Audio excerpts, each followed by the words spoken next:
I turned an $800 rental into a $3 million Airbnb empire and bought the building. 3 years ago, my landlord, Mr. Vanzetti, tried to evict me because I was 2 days late on my rent. He stood in my doorway screaming that I was a deadbeat and that he would throw my furniture onto the street. He didn't care that the heating in my apartment hadn't worked in a month or that there was mold growing on the bathroom ceiling. He only cared about his $800. He thought he held all the cards. He thought he owned me because he owned the building. But Mr. Vanzetti made a mistake. He was so focused on squeezing pennies out of his tenants that he didn't realize the neighborhood around us was changing.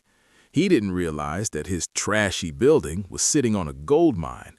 And most importantly, he didn't read the lease agreement he signed with me, specifically the clause about subletting. Today, I'm not his tenant anymore. I'm his landlord.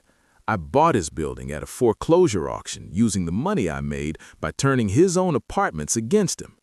Here is the story of how I went from facing eviction to owning a $3 million real estate portfolio without using my own money. My name is Ryan.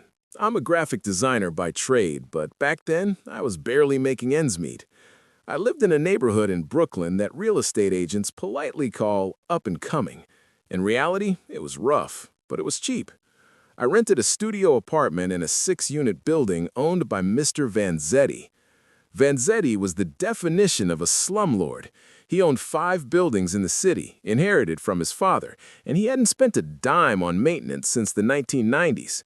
The hallway lights flickered like a horror movie. The front door lock was broken. The radiator clanged all night but produced no heat. Whenever I called him to fix something, his answer was always the same. If you don't like it, move out. I have 10 people waiting to take your spot. It was a lie, of course. 3 of the 6 units in the building were vacant because they were uninhabitable. Vanzetti was too cheap to renovate them, so he just let them sit empty, collecting dust, while he squeezed the 3 remaining tenants for cash. The breaking point happened in November. The hot water heater burst in the basement. For 3 days, we had ice-cold showers. I called Vanzetti 5 times. Finally, he showed up in his shiny Mercedes, wearing a cashmere coat that cost more than my car. "Stop calling me," he spat, lighting a cigarette in the hallway. "Parts are on order. It takes time. You millennials are so soft. In my day, we bathed in the river." "It's November, Mr. Vanzetti," I said, shivering, "and per New York tenant law, you are required to provide hot water within 24 hours. If you don't, I can withhold rent." His face turned purple. "You withhold 1 cent and I will evict you so fast your head will spin. I have lawyers on retainer. Do you have a lawyer, Ryan? No, you have a bicycle and a cat. Know your place." He walked away, leaving us freezing. That night, I sat in my cold apartment, wrapped in blankets, looking at Zillow, a real estate app. I noticed something interesting. The building next door, which looked just as bad as ours from the outside, had a unit listed for rent. But it wasn't $800 like mine. It was $2,500. I clicked on the listing. It had been renovated, exposed brick, new floors, modern lighting. Then I checked Airbnb. A similar renovated unit in this neighborhood was renting for $150 a night. That is $4,500 a month. I looked around my dump of an apartment. Structurally, it was beautiful. High ceilings, big windows. It was just covered in decades of grime and Vanzetti's neglect. Vanzetti saw a liability. I saw an opportunity. But to make it work, I needed to trick him into giving me the keys to the kingdom. The next day, I pulled out my original lease agreement. It was a standard template Vanzetti had probably downloaded from the internet in 2005. I read every line, and there it was. Paragraph 14. Tenant shall not sublet the premises without landlord's written consent. Consent shall not be unreasonably withheld. That phrase, shall not be unreasonably withheld, is a legal trap for landlords, though Vanzetti didn't know it. But I didn't want to fight him in court yet. I needed him to think this was his idea.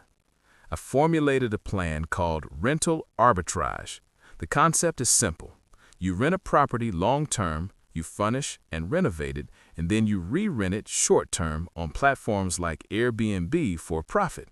But first, I needed access to the vacant units. I called Vanzetti. I put on my humblest voice. "Mr. Vanzetti, look, I'm sorry about the argument. I know you're busy. I have a proposition that'll make you money without you lifting a finger." Money. That was the magic word. He agreed to meet me. "Mr. Vanzetti," I said, standing in the dusty hallway outside Unit 2B, one of the vacant, uninhabitable apartments. "You have 3 empty units here. That's $0 a month. I am willing to rent Unit 2B from you. I'll pay you the full market rate of $1,000 a month. But in exchange, I need you to sign an addendum allowing me to make cosmetic improvements and sublease the unit to corporate travelers." Vanzetti laughed. You can barely pay your own rent. How are you going to pay for 2? "I just got a promotion," I lied, "and my cousin is a contractor. He owes me a favor. We'll fix the floors, paint the walls, and replace the fixtures. You get free renovation and you get guaranteed rent. If I miss a payment, you keep the improvements and kick me out." Vanzetti did the math in his head. He saw a sucker willing to fix his property for free. He smirked.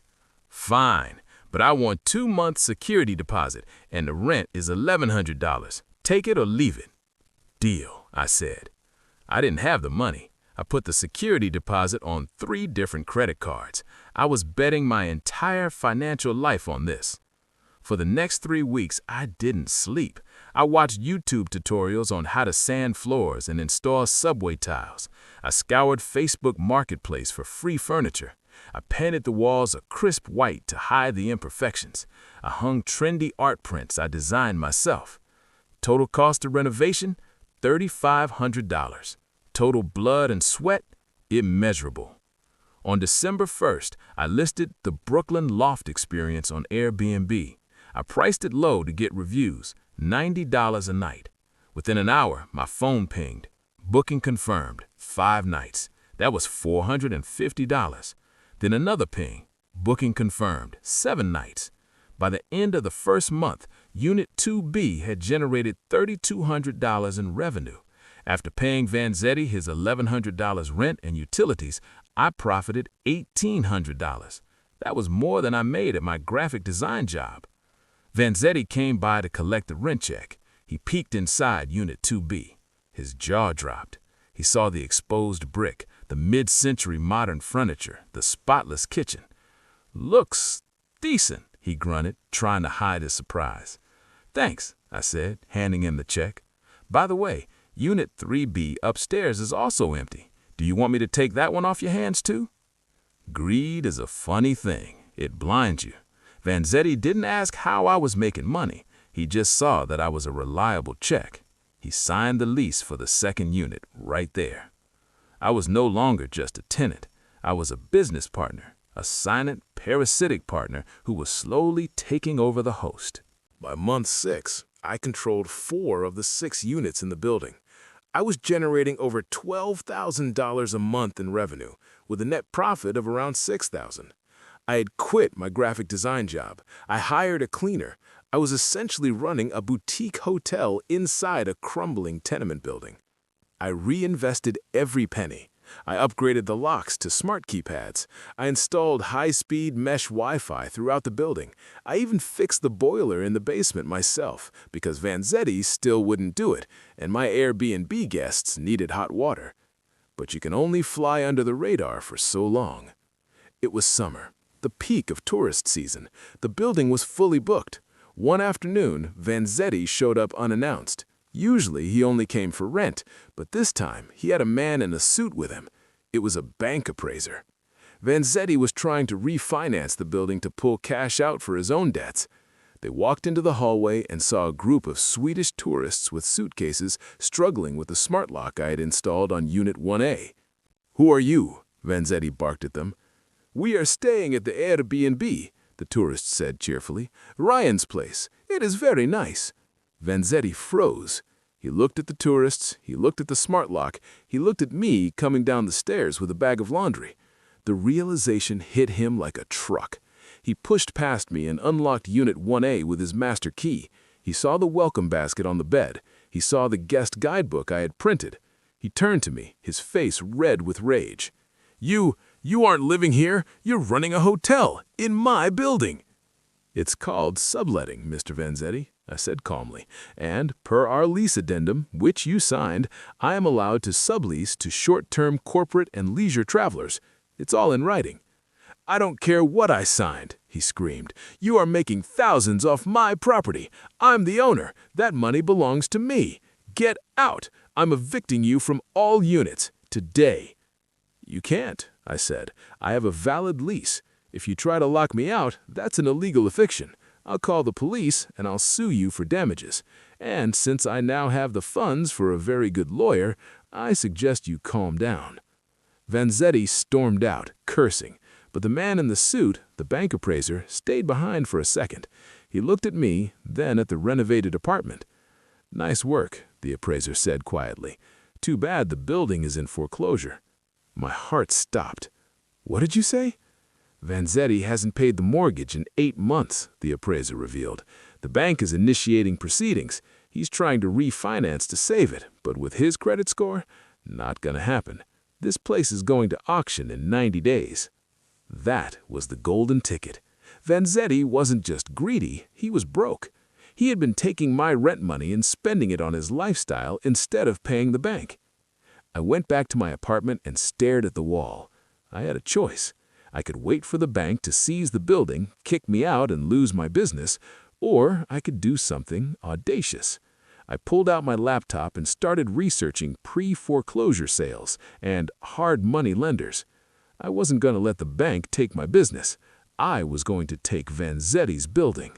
Buying a building requires money, a lot of it. The building was valued at roughly $2.5 million, even in its distressed state. I had about $50,000 saved up from my Airbnb profits. It wasn't even close to a down payment. But in real estate, cash isn't the only currency. Performance is currency. Income potential is currency. I put together a pitch deck. I showed the numbers. I showed that under Vanzetti's management, the building was generating $4,000 a month and losing money. Under my Airbnb model, using just 4 units, it was generating $12,000.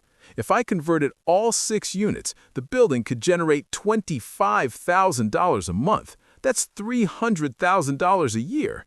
I took this pitch to a hard money lender, investors who lend cash at high interest rates for risky real estate deals. They usually laugh people like me out of the room, but when I showed them the Airbnb receipts, the cold, hard cash flow, they listened. "You have proof of concept," the investor said, "but we can't lend to you unless you have a contract to buy the building." I needed Vanzetti to sell to me, but he hated my guts. If I approached him, he would tell me to go to hell, even if it meant losing the building to the bank. So I used a straw buyer. I asked my lawyer to approach Vanzetti representing an anonymous investment group. Vanzetti was desperate. The auction was 2 weeks away. If the bank auctioned the building, Vanzetti would get nothing and still owe taxes. My lawyer offered him a short sale deal. We pay off the bank debt, $1.8 million, pay off the back taxes, and give Vanzetti $50,000 cash to walk away. It was a low-ball offer, but it was better than zero. Vanzetti agreed. We set the closing date for Friday. I was ready. The hard money loan was approved. But on Thursday night, disaster struck. Vanzetti found out. I was in the hallway when he burst in, drunk and furious. He had seen my name on one of the closing documents my lawyer had accidentally forwarded without redacting. "It's you!" he screamed, smashing a bottle against the wall. "You think you can steal my father's building? I canceled the deal. I called the bank. I'd rather burn this place to the ground than sell it to a rat like you." He wasn't bluffing. He canceled the sale. The deal was dead. My lawyer called me. "Ryan, it's over. The bank is taking it to public auction on Monday. You'll have to bid against big developers. You don't have the cash to compete with them." I sank to the floor. Everything I had built, the renovations, the business, the dream, was going to be wiped out in 72 hours. Or was it? I remembered something the appraiser said. Vanzetti owed back taxes. In New York, tax liens are superior to mortgage liens. I spent the weekend digging through public records. I found it. Vanzetti owed the city $120,000 in unpaid property taxes. The city had scheduled a separate tax deed sale for that debt. Most developers were focused on the bank auction. No one was looking at the tax sale because it was messy and complicated. I called my investor. I don't need $2 million anymore.